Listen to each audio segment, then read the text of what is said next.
Welcome to the Imposter CEO Podcast. I'm your host, Dr. Shamim K.Matovu. Today's guest is very special, and I'll tell you why. His name is Stephen Tio Kauma, who is an organizational development specialist, but also a director and global head of human resources at AfrEximBank. It's a pleasure for me to be here to discuss matters that are important.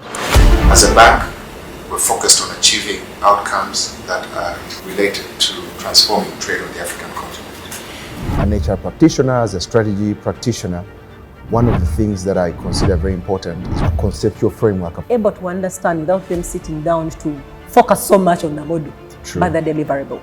I created what I call an operating model for HR, which is employer-employee value proposition. I remember President Museveni turned to him and said, but you see, these young people think differently from the way that you think. He never castigated me for having a different view, and he encouraged that.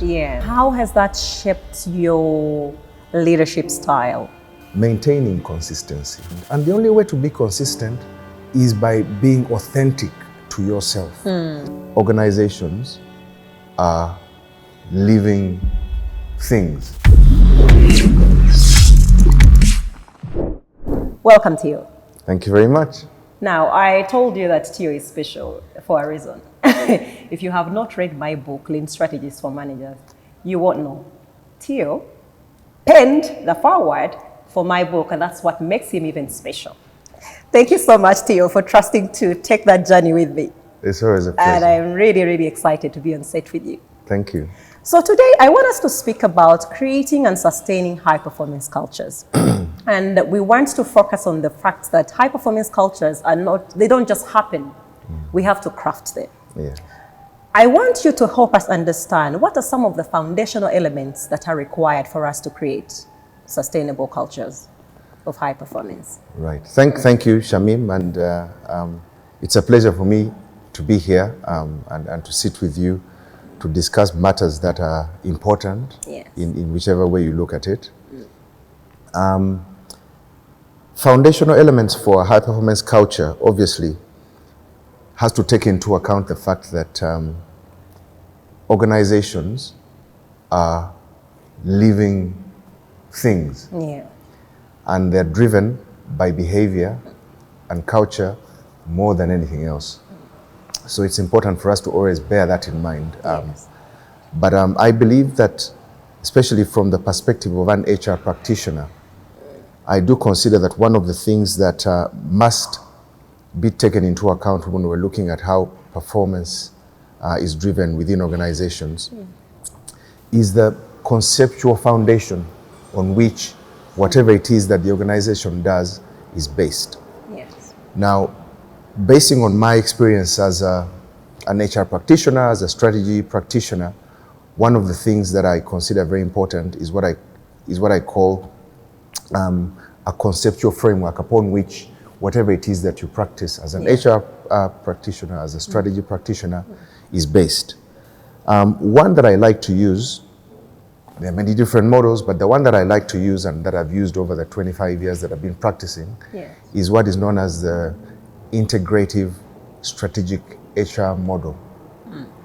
What this model does is essentially say to you as a practitioner that there are certain elements that you need to take into account as you plan for how you're going to deploy whatever structures you put in place.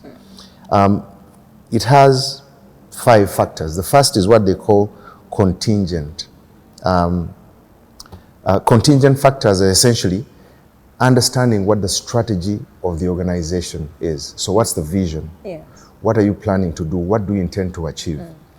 If you don't understand that, it's going to be difficult to build a performance culture. Because understanding the strategy is how you create a sense of purpose. Second is what we call contextual factors, again, part of the strategic integrative HR model.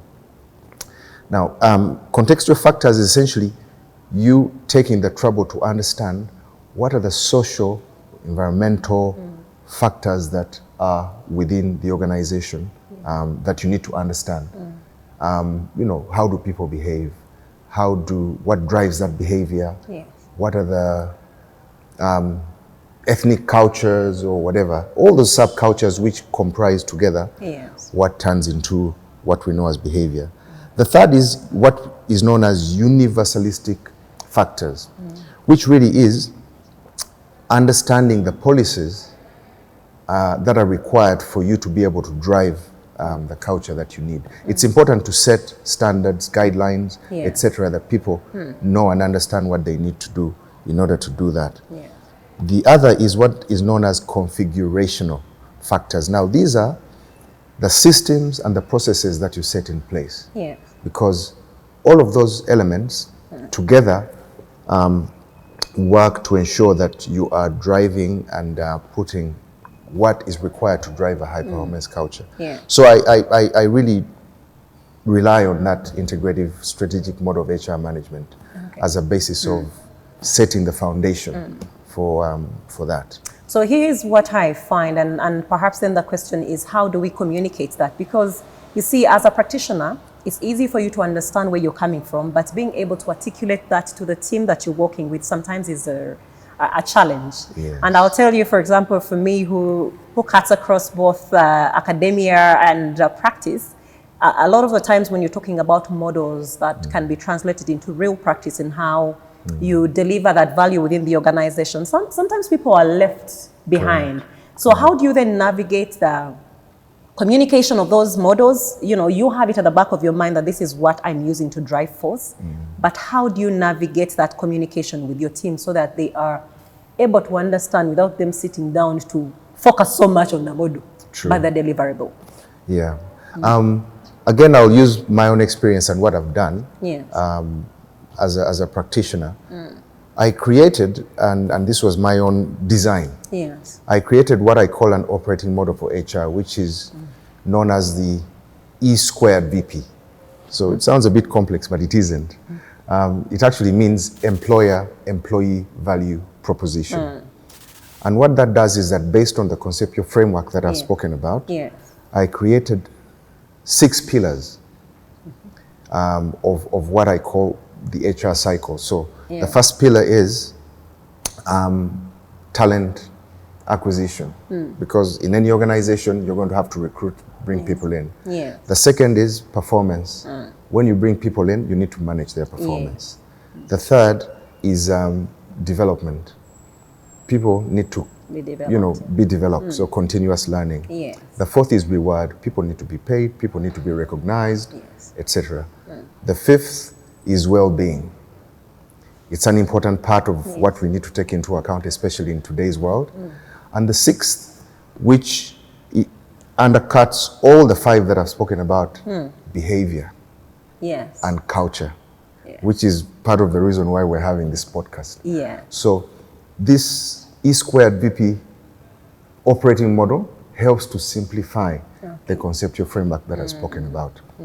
And when I'm speaking to my team, when I'm speaking to the leadership that I work with, I highlight those areas and those pillars to say, whatever it is that we are doing needs to ensure that we have a focus on how these pillars are deployed for the organization to be able to achieve what it intends to do.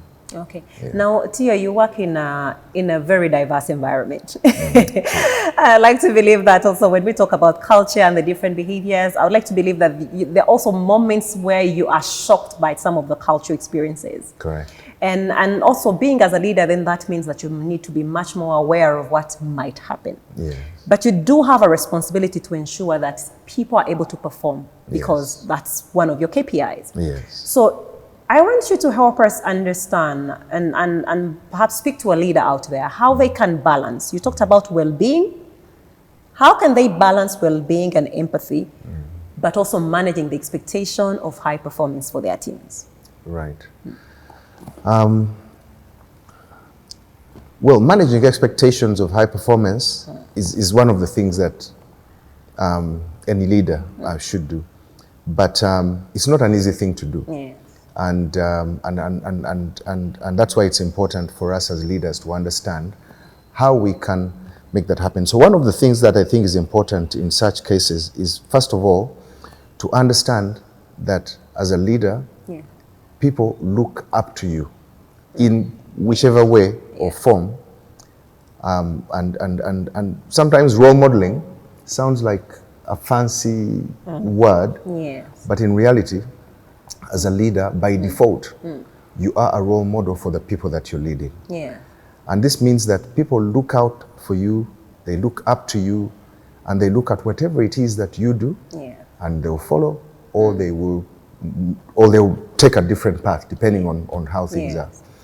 One of the examples that I use to dramatize this is to say, if as a leader I turned up in the morning at the office wearing shorts on a Monday morning, and I do that for 1 week, 2 weeks, 3 weeks, before you know it, the people in my team are doing the same. One of them will come wearing shorts for sure, and then another person, and then why? Because you've normalized that kind of behavior. Yes. So I think the first and most important thing in managing expectations is to ensure that you are the role model of what it is that you want, the expectations that you want to set, first and foremost. But secondly, it's also important to have a well-structured performance management framework, which is clear. People understand what is expected of them. It's difficult to drive expectations.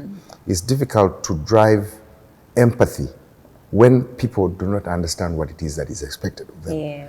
So when you do that, then it becomes easier because everybody knows this is what is expected of person X. So and so is accountable for this, and therefore we can then set the expectation as such. The other, and this relates to the fact that as we go about doing what we're doing, there's a very thin line between empathy and sympathy. May I use sympathy? To the extent that we can create what we call dependency, emotional dependency, without knowing it. Now, empathy essentially means that I'm going to set the expectations, I'm going to drive behavior in a certain way, and I'm going to be empathetic to people, you know, whatever their circumstances, or whether it's family, whether have an it is understanding of their point of view. But not to become emotionally dependent. So it's very easy for you to get drawn into that. If somebody has lost, you know, a relative or a spouse, it's very easy for you to get drawn into that, and it can drag you down. So one of the important things as we drive expectations with empathy is to know how to draw a boundary between sympathy and empathy. Empathy means I understand what that person is going through, but it doesn't necessarily mean that I have to carry that emotional burden with me to, you know, to my house, to wherever else that I do. And if as leaders we can ensure that we maintain those boundaries, then it helps us to keep the energy that we need to have as we drive the behavior that we want to see. I think the other point there is also about consequence management, which to some extent is linked to emotional dependency. Consequence management means that you recognize, so positive reinforcement, you recognize good behaviors when you need to recognize them, but also point out or even punish bad behavior when it happens. This is where the empathy bit becomes very important.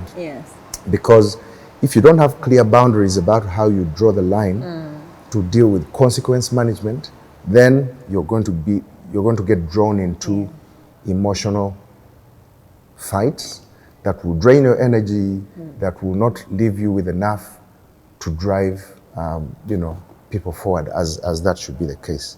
So it's important in many ways to have consequence management, to have clear performance frameworks and expectations around that, and of course the role modeling. You know, as you were speaking, I could not help but just reflect on emotional, what did you call it? The emotional fights. I actually think that a lot of us today find ourselves indulging in that kind of behavior, whether cautiously or subconsciously, or even unconsciously. Because there is a lot that people are not communicating. Either we are not communicating properly in terms of setting the standard or the expectation of what other people think of us. Something is happening, and I see that in a lot of the interactions that now if you do not know the person, you are bound. And I'll give you an example. I send you an email, you don't respond to me, you don't acknowledge receipt, nothing, right? But if I know you to be one who acknowledges receipt, I might say something is not right. And you see that a lot of conversation now gets, the emotional fights start there. The person is ignoring me, but perhaps something else is happening and we have no idea. So I think that's also a topic on its own that we'll have to tackle in terms of expectations around communication and how we manage relationships. True. But I want us to go to something else. I've had the pleasure of seeing you amongst some of your siblings. And I'm just reflecting on the experience that I have with Tio. And I want to know, what was it like for you as a young child at your table in your home? What was it like? Because, and you know why I ask this question is that there are people that I've met in different spaces. And perhaps they call me and say, oh, by the way, I've read your book. Oh, Tio is my friend. And they'll tell me things about your family. And I find it so interesting. And so for me, it gives me pride because we walked this journey to do this book together. And just hearing those stories about your family, about, the people around you and expectations or experiences of people around you is quite interesting. So just tell us, what was it like for you as a young child at your table in your home growing up? Right. Well, I mean, I grew up in a home with a very strong Christian background. My father was an Anglican bishop. And therefore, our house was always filled with visitors of all kinds. People coming from across the world as visitors. But the one thing that my father did and which I respect him for was that he never kept us out of what he was doing. As part of his job. So at the dinner table, if he had visitors, sometimes very important people, we always sat together. And, if it was sharing a meal, I've shared a meal with all sorts of people. The late Kaunda, president of Zambia, former president of Zambia, various, senior leaders in Uganda and elsewhere. We always sat and we listened into the conversations of what they were talking about, what they're thinking about how the world should change and the sort of things that people need to do about that, what kind of behaviors should drive that change. And they also engaged us. So my father would always turn, if we were having a conversation, he would turn to me and say, what do you think about this? Wow. I recall an event where we visited President Museveni with my father. I think it was in '95. We went to Rachitura, and my father was sitting with myself, my mom, and my young brother Peter, and President Museveni. And they were talking about all sorts of things, politics, federalism, and all of that. And my father had his views. He asked me about my own views, which I gave, which were not necessarily aligned with his own views. And I remember President Museveni turned to him and said, but you see, these young people think differently from the way that you think. But he never castigated me for having a different view. And he encouraged that. So, it's one of those things that I have fond memories of, that cultivate your views. If you believe and you can back them up, then, that's how it is. You don't necessarily have to conform simply because, your father or whoever else said that's what should be. And how has that shaped your leadership style? So one of the things that I've found most useful is maintaining consistency in the manner in which you apply, be it justice, be it decisions that you make. People will judge you on the basis of your consistency. Absolutely. And over a period of time, the manner in which you apply whatever it is that you're making a decision to, sometimes the circumstances may not necessarily be the same, but people generally know that the manner in which you applied this to person X is different from the way that you applied it to person Y. And it may be 1 year apart, it may be 2 years apart, it may be 3 years apart, but people will always remember that. So one of the things that I learned as a result of that is be consistent. And the only way to be consistent is by being authentic to yourself.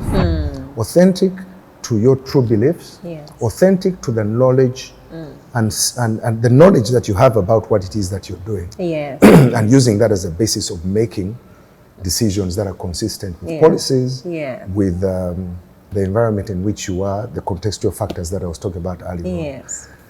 Once people see that you're consistent, then they will judge you on that basis. Yeah. And say, you know, this man, whether it is somebody that he knows or somebody that he likes or somebody that is his friend or family, we expect that he will make a decision that is fair and is rooted in consistent practice. Yeah. Wow, that is such a huge challenge for leaders because, you know, as we have these conversations, we know, and I'll tell you that one of the things that I pride myself in terms of my work is being able to experience leaders, different leaders in different organizations.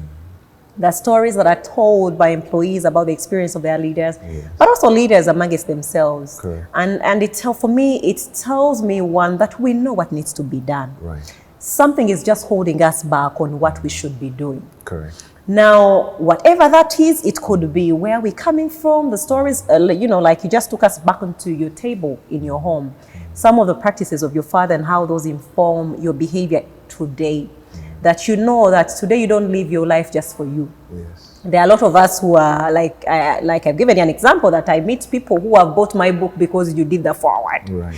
And they will tap me and I say, excuse me, have we met? Oh, I read your book. See, my friend did the forward. And you know, I find it quite interesting. Yes. So it tells me that we are no longer in a world, and especially when we put ourselves in a space where we are serving, we are not there for ourselves alone. We are there for other people. And so there are standards that we have to be upheld to, irrespective of how we feel. There's no excuse for bad behavior. Correct. Or treating people in a bad way. So it's such a huge challenge for us. It is. But now I want us to move into something that you know that is very central to my heart: organizational culture. What are some of the metrics that can capture the health of an organizational culture? Metrics are important because they give you an idea of what's going on. It's like, you know, feeling the pulse of an organization. And many times, as leaders, we don't realize the importance of this. But it's the same way that if you're driving a car, you've got a dashboard that gives you an idea of the health of the car. You know, how is the engine performing? How much fuel do you have left? Those sorts of things. So in AfrEximBank, one of the things that we started doing maybe a decade ago was running what is generally known as an engagement survey. Okay. We started out with that name, Sustainable Engagement, but we've now changed it to an employee experience survey. Okay. So customize the name to some extent based on the iterations that we've done with this. What this survey does, it's an annual one, is we anonymize the responses, so staff feel free Safe to give say their what it is that they responses. feel. Yeah. But it's essentially measuring perceptions. Yes. What do staff feel about teamwork within the organization, about how culture is displayed, how behavior is managed, about strategy. What is the sense of purpose that people feel about the organization? How do you feel about your leaders? How do you feel about your line manager? How do you feel about sense of empowerment? So a different range of questions around that. And when that comes out, we come out with what we call an employee experience survey index, because we numeralize the responses, and you come out, you know, either 70% or 80%. The beauty of this survey is that it is ranged against similar surveys that have been done in other organizations globally. So it gives you an idea of how far off you are from the norm. So this is what normal behavior or normal responses should look like. This is what it looks like for your organization. And it's easy for you to then pick out where it is that you need to put more effort on. So if it's sense of purpose, your people are saying, we don't feel that there's a sense of purpose that binds us together. And it tells you we need to do more work around that. In terms of culture, it also gives you an idea about people's feelings of how behavior is generally managed in the organization. And it gives you an idea of the areas that you need to put focus on. So it's an important tool And the metric that we use there is the employee experience index. Yes. Now, aligned to that, we also have questions around values. So as an organization, you expect that you have core values, which you want people to use as a basis of determining and defining behavior. We also have questions around that, which then act as a basis of drawing up what we call a core values index. Also important because, it allows you to do that. But there's also what we call a behavior meter. Behavior meter essentially is saying, from a negative behavior perspective, how many disciplinary cases do we have? How many warnings have we had in the past 3 months? Those sorts of things. Okay. It gives you an idea of how people are behaving from a negative behavior perspective. But it's important to also focus on positive behavior, so positive reinforcement. So we have what we call peer-to-peer recognition. And we have a system that we set up which says, when you're working with somebody and you recognize that they've done something that lives to the core values of the organization, or you're happy about the way that they dealt with you, go to the system and give them a thumbs up. And you mention that I'm giving a thumbs up to so-and-so because we worked on a project and they displayed, teamwork, or they were, helpful or supportive in whichever way. So that's how we then measure positive behavior. So we call peer-to-peer recognition. And we actually come out at the end of every quarter and say, so-and-so was the person that got the most thumbs up this quarter. And it's a powerful way of, one, measuring how behavior is generally going within the organization. That's why I call it a behavior meter. But also for other people to see and recognize that, if I do well, people will recognize. You're actually rewarded by that recognition. But if I don't do well, there's consequences as well. It's a fine balance. Interesting. So one, I like that when you were talking about this, you said, how do people feel? Because one of our challenges in leadership is not recognizing the power of feeling. And you mentioned something around purpose, when people do not understand where you're going, because now, and especially post-COVID, conversations around employee experience have also evolved into understanding the purpose. What is it? What is the bigger picture that I am contributing to? It's not about you paying me for the time or compensating me for the time that I'm giving you for the productivity. So I want us to focus on, one, the area around values. There are a lot of organizations, for example, today that have a list of values. And I think for me, being that it's my work, I tend to do this. I walk into organizations and look at the placard, see all these values. And honestly, a lot of the times, you find that you will be treated in a manner that does not represent the values. So then how do we cascade the whole element or translation of those values into everyday practice? Because we no longer want that to be, for people to say, oh, we have 8 values. I don't even think that it's necessary for us to have 8 values. I believe that even if we had 3 and we understand what they mean to us and are able to translate that and communicate it to our stakeholders externally and our internal stakeholders, it's enough. How can we communicate those values that they make more sense, that we no longer see them just as a visual on the wall? How is it that you're doing it that is enabling you to get that value from it? Right. When I speak about values and behavior and culture to staff, one of the things that I point out is to say that we need to understand that culture is not an amorphous thing that sits beside us as we go about doing what we do on a day-to-day basis. And sometimes I use the analogy of a bottle of water. A bottle of water is meant to help you to hydrate. Right? Because hydration is important for us as human beings.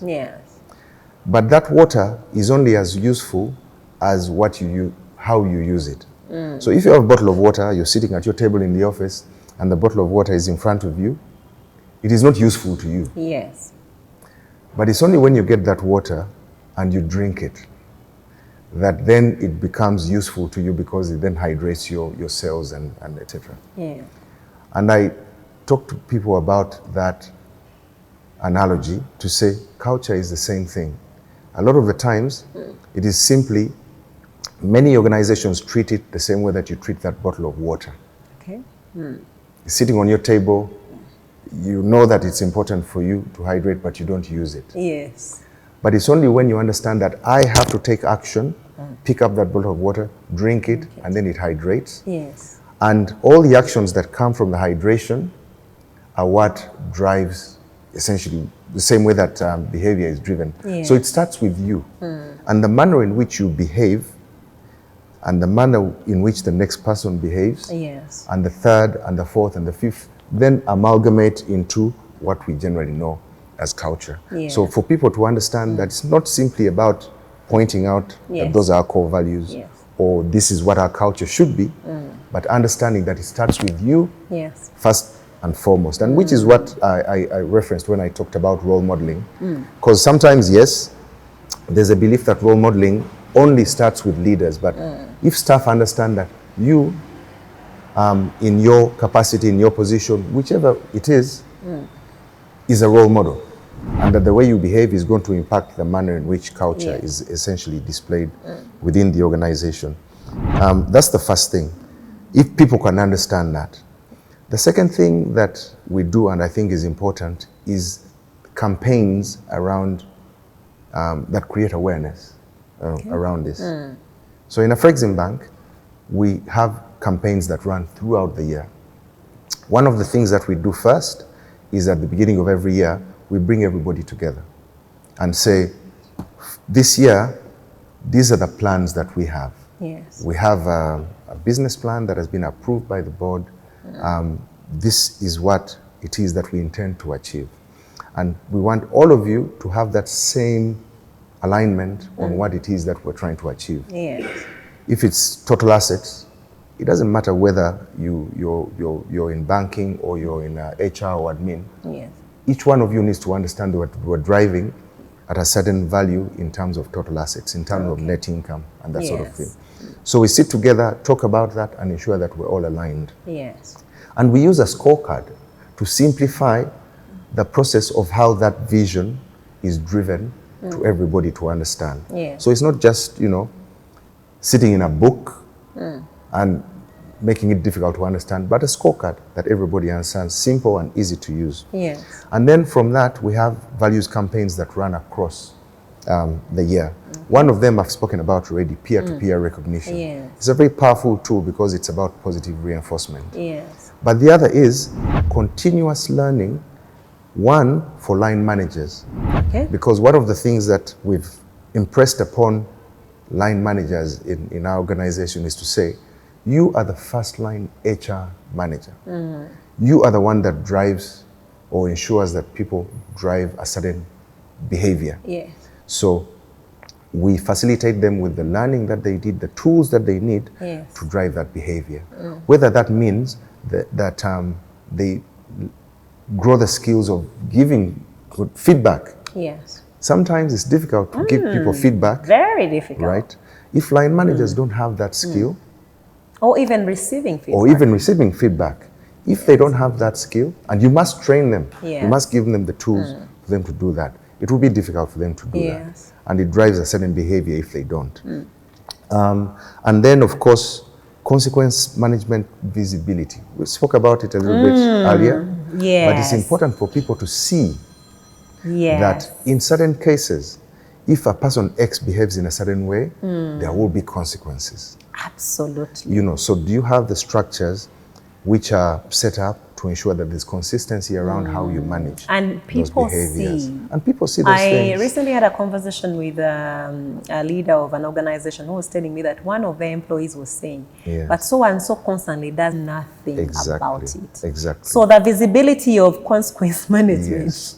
It's very is an area for us to pay a lot more attention to. Yeah. Yes, it's very important. And one of the things that I've learned along the way is that let's assume it was negative behavior management. So Yes. somebody has faced a disciplinary committee and there's disciplinary action that has been taken against them. Yes. Many times staff will come and say, oh, but couldn't you guys have maybe been easier on this person, etc., etc. emotional dependency that I spoke about earlier on. Yes. Now, if you fall into that trap and you say, oh, you know, we want to be a little kind to them because even if the rules say that we should be taking this action, let's be kind to them. The next time you do that and you say, oh, let's be kind to them, the very same people will come back and say, but how come you're not treating this with the seriousness that it deserves to be treated? But now also, how do you then manage, especially for negative behavior, how do you manage the negative behavior visibility? What did you call it? Consequence management, visibility, and confidentiality, managing confidentiality. Yes. Because I would like to believe, obviously, for any organization, what if there was a situation that happened and I found myself in disciplinary, it's not anyone's business to know about the proceedings, apart from the people who should know. Yes. So how do you navigate those two lines where you have to show consequence management visibility, but also confidentiality for the other party that is involved in that? Good question. And again, I'll use a practical example. We've toyed around with the idea of if somebody has done something wrong and, for example, they need to be let go. Yes. Do you ask them to resign so they can leave quietly? Or do you, you know, take the action that is needed to be taken and let other people know that this person has left or has been asked to leave because they did this, that, and the other? Now, I've seen the consequence of allowing people to resign and leaving quietly. Yes. And then we send a message that says, so-and-so has resigned from the organization. But people know that, the reason why they've left. Yes. And we've now discovered that actually, as part of consequence visibility management, it's better to be upfront. Absolutely, because I think the other alternative is now hypocrisy. Yes, it's better to be upfront with the truth. Yes. If so-and-so was fiddling with numbers, and the reason that you've asked them to leave is because they were fiddling with numbers, say so. Okay. And say, in this organization, we believe very strongly in people living up to the core values of this. So-and-so did not live up to the core values of the organization. And so this is why they've been asked to leave. We wish them well, and we hope that where it is that they go, they will understand the importance of living up to the core values of where it is that they work. Then people know that you know, this has taken place. It is transparent. Then there are also no whispers in the corridors. No whispers in the corridors, It's difficult to do. And often people will come and say, oh, but why did you guys have to announce that, etc., etc. But like I said, it's those same people that will come and say, oh, but how come you just said this person has left? You didn't really say why. So it looks like we need to use our intuition as well to guide us in the process for any situation. But now I want us to focus on, if you think of our business environment, the organizations who started out, they were pushing for their product or their service. Somehow, in a way, they have a growth bubble that they never imagined. Or we also find that organizations are in a constant situation of change because it's unavoidable. Whether it's with the trends, whether it's the market shifts, a lot of things happening. Now, we've talked strongly about the value of culture in organizations, but we also realize that in moments of growth, moments of change, somehow people downplay culture. We are trying to serve the customer. So you talked about the figures. People will jump the processes to make sure the customer gets the products in time. How do we recalibrate the whole experience of culture amid its change processes or in a moment of growth? Right. How can we reinforce it? Yeah, so one of the things that many organizations make a mistake of is undermining the importance of culture and behavior, or not understanding how it actually plays out in the real world and how it affects, you know, their strategy, how it affects outcomes that they're trying to, you know, to achieve. So I'll use the example of AfrEximBank. When I joined AfrEximBank in 2008, so 16 years now, our total assets were under $1 billion. Today, our total assets are approaching 40 billion US dollars. Congratulations. Yes. So, you know, it makes us a globally systemic institution in whichever way you want to look at it. The number of staff has grown from 45 when I joined to essentially, if you add contractors, almost 700. Wow. So all of this is growth that has happened, you know, in the past decade or so. And one of the things that I have no doubt has been instrumental in making that happen is the fact that the leaders that I've worked with, I've worked with 2 presidents so far, understood the importance of HR and how HR links into strategy and how culture, you know, closes that loop and that circle. So they've given me a seat at the front, at the table with them. They involve me in discussions that need to be discussed, whether they're business or whether they're not. So we haven't got HR and put them in a little corner and said, HR, you only speak when we're talking about discipline or payroll. No, they take me as part of the business, the management team. But it's also the approach that I use when I'm dealing with them. Because if as an HR practitioner, I don't understand the business, I don't pay any attention to the numbers, I don't pay attention to the markets that we serve, I don't understand the products that we are deploying in the market. And the shifts in those markets. And the shifts in those markets, my leaders are going to treat me the way that I approach that. So the first and most important thing is to ensure that we see ourselves as business managers, first and foremost, before we're HR practitioners. So if you bring that, then that means that you bring culture and behavior to the heart of how the organization is being run. So that as you're going through those periods of rapid transformation, whatever it is that you talk about, discuss how you're transforming the business, culture and HR are part of that discussion. And you put in place the required, you know, tools, the required practices that are needed for that. I'll give you an example. One of the things that we did as a result of that is to put in place a performance management framework which is based on the balance scorecard. Now, I was driving that as HR. Most of the times, it would have been driven by people in strategy or in finance, but as HR, we took that up and we were the ones driving it. This became such a significant part of the transformation that we were seeing in the organization that Harvard Business School picked it up because they asked themselves, this is an organization that is growing rapidly. What are some of the things that are making it tick and that you're doing? And so we spoke about some of those things, and they picked up the fact that we had implemented a balanced scorecard framework. The father of the balanced scorecard was a Harvard business professor, Professor Kaplan. He's now an old man. But they then said, we want to develop a business case of how you've used the balanced scorecard to help in the transformation of your organization. They built that business case. We worked with them, and it's now being used in their MBA classes, not only at Harvard, but across other business schools in Europe, and hopefully in Africa. We'll start to see business schools using them as well.